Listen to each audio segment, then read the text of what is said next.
Hi everyone, welcome to our Christmas extravaganza. I don't know what this is. It works though. Christmas is soon, so we thought we'd have our ugly sweaters on for this video. So if you hear jingle awesome. belling, it's me. Today we're going to talk about Red Wings and Griffins goaltending. It's a very scary topic that I actually don't want to talk about. We're brave souls though. Okay, so Grand Rapids and Red Wings goaltending has been in, let's call it, development. A plateau. We've been developing a lot of goaltenders. We've been transitioning a lot of goaltenders. By the way, if you watched our video on Eric Comrie, how we got him, how excited we were, he's gone now. This isn't a video how we lost him, but we lost him. So he's gone now. Very disappointing. I was very excited, as you might have guessed. So currently, right now, the main guy that we've got for the Red Wings is usually Jimmy Howard. Jimmy Howard has been injured and is now on recovery with the Grand Rapids Griffins, where he's been doing pretty well. Yeah. I think he looks pretty confident in that with the Red Wings. However, he had played 14 games this year and was at like a 3.94 goals against and a .887 save percentage. So not strong. Does have a lot to do, I think, with the team in front of him. So he's there's not on that. our fantasy teams. I didn't draft him. Our backup goaltender for the Red Wings is usually Jonathan Bernier, who's been filling in for Howard while he's been injured. And Bernier is also not super strong in net as far as the stats go. So this season he's got 22 games under his belt so far, and that's at like a 3.26 goals against and a .896 save percentage. So numbers. Yeah, so those are a bunch of numbers, and if you're not super familiar with how that's worked out, basically, I think that these numbers have a lot to do with the team in front of them, but also it has to do with these goaltenders. They're not my favorite, if I'm just going to put it out there. We're honest. We're just going to put it out there. So today we really want to talk about some of the goaltenders that we have that maybe you haven't known about, some that we've recently gotten, mostly in the European leagues that we've got that they're there now. So Rachel, why don't you start off with a couple of our prospects and... Yay. Let's get rolling. Yeah, let's get jingling. So just this last season in the 2019 entry, we got Carter Gylander. He was kind of a later pick. He was at 191 overall. He's been in the American Junior Hockey League, so he's not playing a ton there right now, but he's got a 2.5-ish average over the last couple seasons. And keeping in mind that these kids are still moving through junior leagues, they're kind of floating all over the place, so it's a rough estimate. Yeah. He's looking pretty sharp. He's an 18-year-old. He's a big kid, too. Most of our goaltending prospects are over 6'2". Yeah, which is really encouraging. I mean, size in the net is really big as far as being a big body in the net, basically. And just in the last couple of years, too, you never used to see these goaltenders at 6'5" and 6'6", which is kind of scary. Right. But he's doing all right. But again, we just got him. So he's not going to be one to watch quite yet. Maybe give it another season or two. The two that I'm most excited about is a couple of Euros that we got. We got Jesper Eliasson in 2018 and Victor Brattstrom in 2018.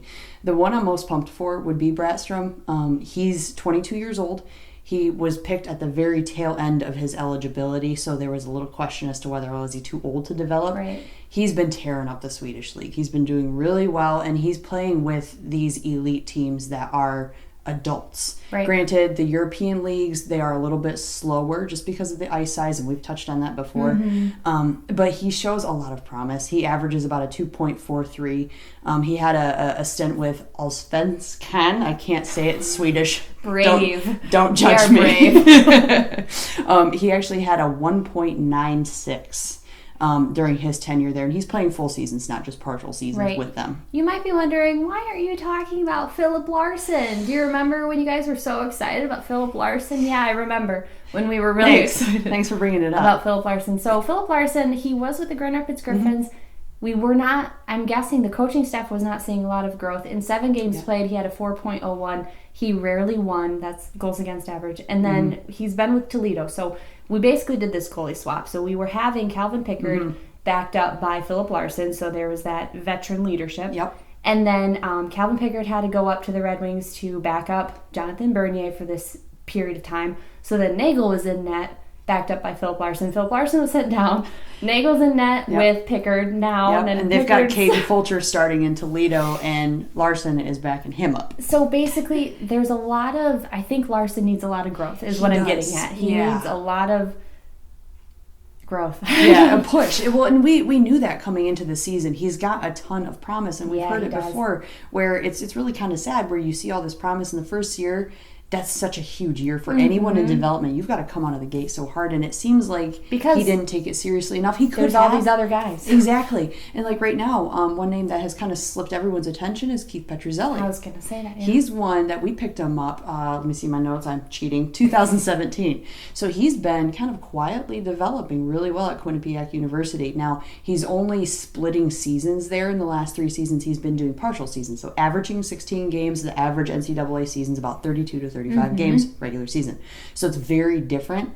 But he's been doing really, really well, 2.3 goals against, roughly. Yeah. And so he's been kind of quietly sneaking up in the lines. Now, I don't know what Detroit's going to do with him, especially with these other guys in the system. Let's just put it out there. We don't know what Detroit's doing. It was called a goaltending carousel, and I believe that's a very accurate phrase. I think phrase. It's very accurate. So, Rachel, in this goaltending carousel, do you think that goaltending is one of the issues that we are facing right now? As the Red Wings are struggling to win, as the Griffins are struggling to consistently win. They're doing well, but struggling a little bit in the goaltending department? Yeah, I think with the defense, they have pieces. So the defense is always an issue, and it always comes back to goaltending first. But defensively, they've kind of put those pieces in place. That seems to be a problem. Griffins you're talking about? Griffins, okay. Yeah. And those are kind of kinks that are working out right now. Goaltending has been something that has not been worked out in a few seasons, and I think it's because we've kind of neglected these other ones in our pipeline here. Right. And so I think that's something that's got to change. Maybe even looking at free agency or a possible trade. There's got to be pieces that move to find something more reliable at the top, so then we can get our pieces back together for development down below. And I do think, like I was saying before, I do think that the team in front of the goalie is just as important as because if the goalie is getting all these shots and the team in front of him, the defense, the turnovers, everything comes down to that one position. So it makes him look really bad when, he's got a poor save percentage or goals against. But it also has to do with the fact that maybe we can't keep guys out of our zone. Maybe we can't defend properly. Too many turnovers. So I get me started on that.